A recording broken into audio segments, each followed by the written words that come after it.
I'm really excited about this one. Why? Because this movie was directed by one of my biggest inspirations. The man, the myth, the legend, Chris Stuckman. If you're not familiar with Chris, I have to wonder why you're watching me, but let me fill you in.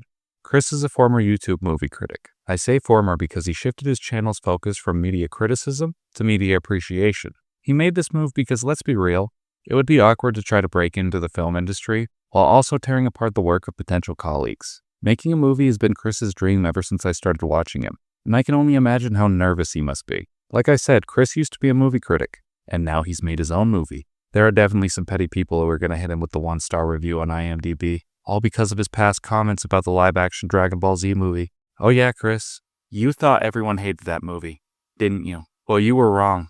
Justin Chatwit is my GOAT, and you're about to pay for what you said.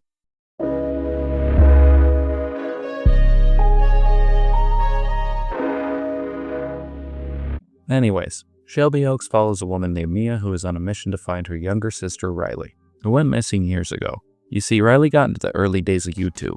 She and her friends made this paranormal hunting show where they'd go to abandoned locations, film scary stuff, and upload it. Considering this movie starts in 2008, way ahead of your time on that one. A ton of you guys actually been commenting on my videos to talk to her on the Ouija board, guys. You can probably guess what happens.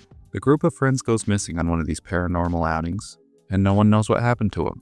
At least at first. Years pass, and filmmakers decide to make a documentary about the disappearance. We watch the makings of this faux documentary for the first act of the film until a very unsettling moment thrusts us back into a traditional narrative told through the older sister Mia's perspective.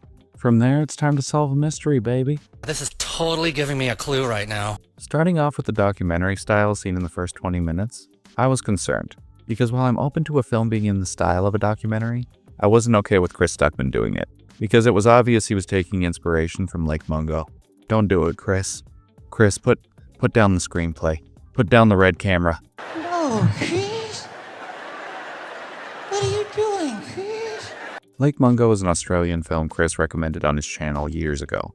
I watched that with some friends of mine based on that recommendation, and we were all left with this face. I had to purchase that movie to watch it. Boring is just a word, man. Needless to say, I didn't want to see that film redone. Luckily, that wasn't the case. Chris chose to use the documentary film style as a tool to set up the narrative. Again, there's this very intense moment that breaks the narrative out of the documentary style, making the transition feel seamless. That was good, Chris. I see you. I'm also happy to say that despite not knowing a single actor in this film, other than the Arbiter, of course, that they're all fantastic, and they should be in more shit, especially Camille Sullivan, the woman that plays Mia. There's a scene where she's watching old footage of her sister. No dialogue. The audience is only met with her facial expressions. She's so good. She was tap dancing on my emotions, and she didn't have to say a word. I also loved the cinematography in this movie.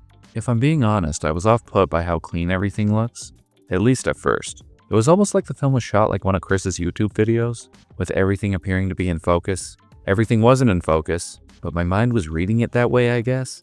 I can't put my finger on it. It reminded me of how I saw The Hobbit in a high frame rate about a decade ago.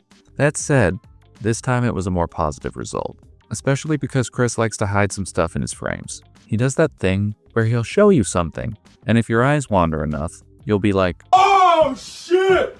A ghost!" I think I loved this movie. You know what? Correction. I loved the setup for this movie. Stuckman crafts really interesting questions for his narrative, but the narrative did feel overcooked to me. It's a catch-22 type situation. This movie is both horror and mystery. I can't speak for everyone, but when it comes to my mystery endings, I want all the answers. I want to see if my theories are validated. But when it comes to horror movie endings, I want some ambiguity. Granted, there is a little bit of that, but not enough. I was feeling spoon-fed by the end. Plus, some of the biggest effects come in at the end and they felt low budget. Which, duh, the movie is low budget. But I have to mention that because I noticed it, and it bothered me. I don't know. I feel like this is an example of less being more. That's not always a bad thing. At least that's what I've been told by every past sexual partner. Just didn't make it for me. It's just so much fluff. This movie's okay.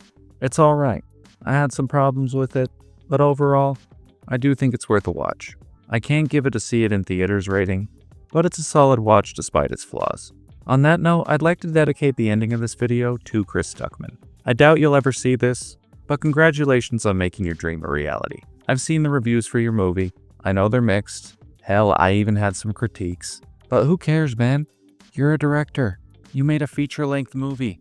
From start to finish. It's in theaters. I watched it. I synced it with my eyes. No one can take that away from you. I don't know. That's pretty cool if you ask me. I know you crowdfunded this thing. I hope fans feel like they got their money's worth. And yeah, again, congratulations. That's it for me. And as always, thank you for your time.